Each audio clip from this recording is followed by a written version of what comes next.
Hello મારા અમદાવાદ વાળાઓ, તો આપણું આ ખોડિયાર નગરથી લઈને કે અંજલી સુધી જતું આ બ્રિજ ને અહીંયા તમે જોઈ શકો છો, આ નીચે આખું આર પર દેખાઈ રહ્યું છે. એટલે આ જનતાની જાન સાથે આ ખિલવાડ કરી રહ્યા છે, બરાબર છે.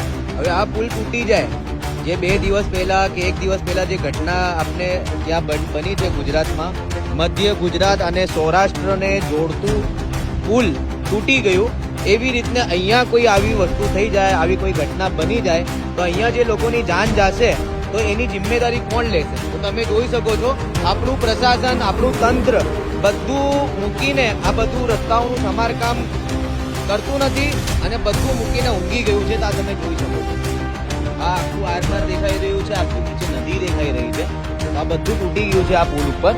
ખોડિયાર નગરથી અંજલી સુધી જતું આ બ્રિજ ઉપર, આ બ્રિજનું સમારકામ પ્લીઝ કરી આપો સાહેબ. તમને લોકોને મારી આ નમ્ર વિનંતી છે કે કોઈ જાનહાનિ ના થાય, આપણા ગુજરાતમાં બીજું કંઈ એવી ઘટના ના ઘટે જેમાં લોકોને જીવ ખોવા પડે. ઠીક છે.